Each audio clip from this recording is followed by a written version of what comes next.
Sorry, I can never tell when it started. Hello, everybody. Um, this week we're going to continue working with Scarlet Ibis. I got several messages from people saying that they really enjoyed it, which is great. I really enjoy this story too. It's one of my favorites. The bummer is that we can't do what I really like doing with it, which is being in a room with a bunch of seventh graders talking about it, because seventh graders frequently see really cool things in this story, and they surprise themselves, and they surprise me with what they see. But we're going to do our best. We're going to use teams to talk about it. In fact, let me show you right now how we're going to do that. If you go into teams, normally you would get the general channel. If you look in the left-hand tab over here where I've got my mouse cursor, we're usually in general, but you'll see, for instance, if you're in third period, we've got a channel for just the Scarlet Ibis. And within that channel, we've got our posts where I have posted a whole bunch of questions, and I'm hoping that you all will respond to at least some, if not all of them. And then you can even respond to each other and build on each other's ideas, which is what happens when we're in class together and talk about this story. So that would be cool. You'll also notice at the top, if you click on Files, I've uploaded a copy of the text of the story, which is handy in case you've misplaced your copy. There it goes. Okay. So before you jump into answering those questions and jump into discussions, I want to show you a way to think about what is in the story and how to approach this thing called symbolism that you all have probably heard of. Symbolism can be a little intimidating because people think that, oh, the author put all these things in here and they all mean, I have to see my air quotes, mean something. And people get a little, they get intimidated because they're worried that if they say, oh, I think when the author did this, it meant that. And somebody's going to jump down their throat and say, no, you're wrong. The author actually meant this other thing. But that's not the way it works, especially not in my class. The cool thing about discussing stories like this is that there are lots and lots and lots of right answers. There are some wrong answers, but there is no one right answer. So don't be shy about talking about your opinions about what something in the story means to you. All right? Okay, so I'm going to just jump in. I don't know. I'm feeling really out of sorts just talking to a computer. But we do our best. So what we're going to do is we're going to think about, I'm just going to say four objects in the story that seem to be important in one way or another. Maybe they're important to the characters. Maybe the author seems to be trying to tell us that something is important because he keeps bringing it up over and over again, like a broken record. And we're just going to draw them. Now, I know you guys all get super intimidated when I draw because my art skills are just off the hook. But, what did that window just say? I guess it's all right. But just try not to be intimidated, and I'll try not to blow you out of the water too much with my amazing skills. So the first thing that comes to mind when I think about objects that are important in the story is the Scarlet Ibis, of course. I mean, it's the title of the story, for Pete's sake. So here's my beautifully drawn Scarlet Ibis. Oh, something bad just happened to its tail. So it's got kind of a long neck and that crazy long bill. There's its wing. Remember, the Scarlet Ibis was sick, and I think my drawing reflects that fact. Oh, that foot's kind of pointing the wrong way. In fact, the Scarlet Ibis was dead, so we're going to give him X's for eyes. It's an approximate position of an eye. And we'll go ahead and label it, just in case your drawing isn't as perfect as mine, and people can't tell what it is. Okay, so we've got the Scarlet Ibis, that's one thing. Old Woman Swamp, that comes up a lot, and it seems to be really important to both Doodle and the narrator. So how can we draw a swamp? Draw some grass. Swamp grass. And some water. Whoa, what happened there? Okay. Anyway, that's Old Woman Swamp. Old Woman Swamp. Takes so long to write. Okay. What else? Well, there's the bleeding tree that comes up a couple times. And the Scarlet Ibis actually lands in the bleeding tree. How do you draw a tree? I'm just going to do, it's a little bit like broccoli, but we'll add some blood coming out of it.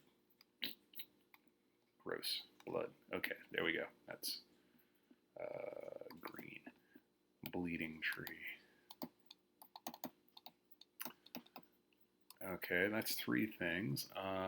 You know what? I have an idea for a 4th one that I want to use as an example, so I'm going to start a new page. And the thing that I'm going to look at in depth that seemed really important to Doodle is, or let's see if you can identify what I'm drawing. Let's make it 3-dimensional.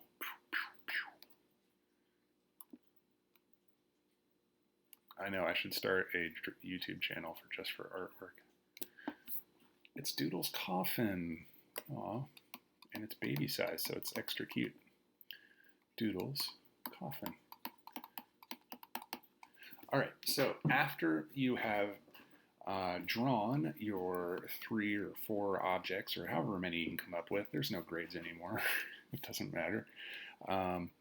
Then I want you to think about how does the character react to this object, or how do the characters react to this object? So I'm going to write reaction. Well, let's see. If we look at the story, oh, that's my face. Yikes. There we go. If we look at our story, the bit with the coffin is right around here. So the narrator's talking about how he's mean to Doodle some days. He goes up into the barn loft to show him his casket, because remember, everybody thought that Doodle was going to die right away. So as soon as he was born, they were like, well, time to build this kid a coffin. But anyway, they saved it because I don't know why. If my kid was expected to die and then didn't die and I had a coffin, I would get rid of that thing post haste, because I don't want to have memories of death around. But the people in this story, the parents in this story, just drive me crazy. But anyway, so the casket, it's in the barn loft. It's covered with this Paris green. I forgot to add that into the picture. Paris green is poison to keep away rats, I guess, or bugs. Let's put this poison on there. Poison. I'm getting carried away. Okay. So there's poison on the coffin, and let's look at Doodle's reaction. So the brother is going to make him touch it. So Doodle looks at it for a long time, and he says, "It's not mine." Ooh, that's a good reaction. So Doodle says, I'm going to put that in quotes because he's saying it, "It's not mine."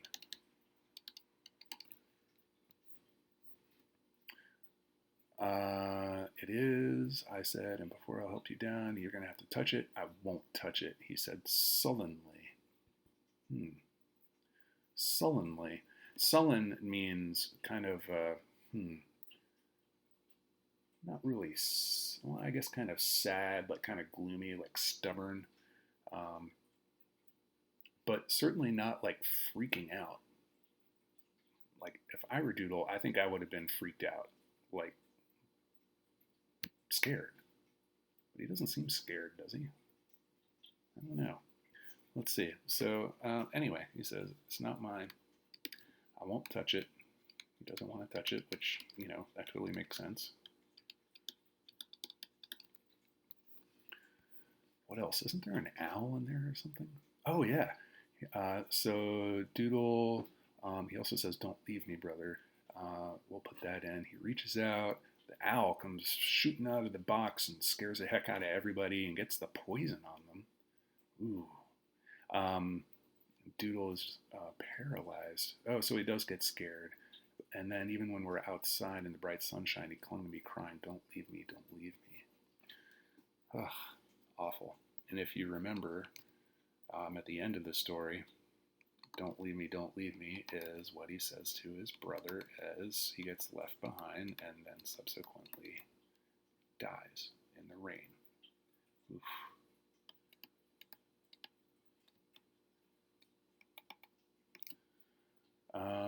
Should we add the owl? No, that's asking too much of my artistic skills. Okay, so I think that's enough for now.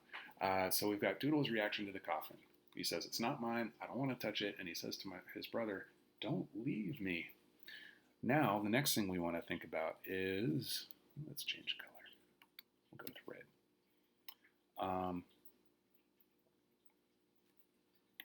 Why? Why does the character have this reaction? And maybe what's the association? It's really hard to write on this, I'm sorry. What is the object associated with? Well, that's pretty easy. A coffin is associated with death. Easy peasy. More specifically, I would say that it's not just death, but Doodle was supposed to be dead already. I'm going to say "sposed" for short.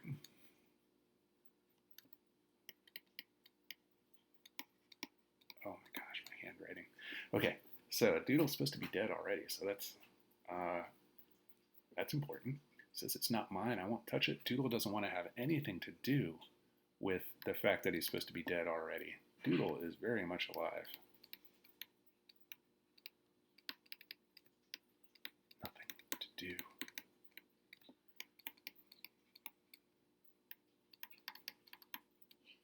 My wife is laughing at something in the other room. Nope, it's not me. Predicted death. Okay. Ow. Ooh, my elbow popped. What else? What can we say about him saying, "Don't leave me"? Well, Doodle seems to be really opposed to the idea of dying. That sounds really stupid. Doodle seems to be really attached to living. Like he's really enjoying being alive. That also sounds stupid, but I think you know what I mean. Like he's really into living things like the Ibis and honoring them when they pass. And I think it's not so much that like he doesn't want to die, it's that he doesn't want to leave behind his brother. And that's why he says, "Don't leave me," maybe. I'm not sure how to put that into a sentence. Maybe Doodle loves being alive with his brother. I'm just going to say Doodle loves his brother, to keep it simple. So by looking real, ow, geez, I keep hitting my elbow on the chair next to me and it's driving me crazy. Anyhow, by looking closely at this coffin and pro tip, there's even more in there that I didn't really address because I don't want to just blather at the computer for hours on end. But by just delving into this episode with the coffin that seemed to have such a strong effect on Doodle, I think we've understood Doodle's character a little bit more. Like, what is preoccupying him? Well, he wants to cling to life with his brother, and he really hates the idea that he was like fated to die an early death. Like, this kid really seems to understand living, so it really stinks that he dies so young. Oh man, I'm just blathering away. So I'll just say, do that as much as you can. This is a challenging thing for 7th graders to do, but like I said, man, I'm always surprised at what people your age can come up with when they put their heads together and think about these things. You guys are surprisingly perceptive. So do that, okay? All right, I have to show you one other thing. In Teams, so there's the discussion board, we'll call it, where I have these six questions that you can comment on. Yeah. And even like Mr. Overachiever Wiley already replied to one of them like last week after I was like noodling around with this, deciding what to put on the board. Wiley responded to something. So thanks, Wiley. I did see that. I didn't write anything because I wanted everybody to get in on there. So respond to those, and then you will see that I have a writing assignment for you. Yay! I know you're so excited to have a writing assignment. If you go into your assignments, you will see letter from Doodle. I've gotten some really excellent letters from Doodle over the last 2 years. I think I've taught this 2 years now. Your job, if you open the Scarlet Ibis assignment PDF, you will see that your job is presented to you in the form of a raft, kind of like when we were doing the crime scenes, and I'd say, like, your role is that you were a detective, and your audience is your captain, etc., etc. So anyway, the role is Doodle. You are Doodle. You're going to write a letter to your big brother, and you're either going to do it like from the afterlife, like maybe you're a ghost writing to your brother or whatever, or just before you died or something like that. And what's the format? It's going to be a personal letter of at least 2 paragraphs. And if you look in the assignment, you'll see that, oh heck, it took me all the way up. You will see that there is a document with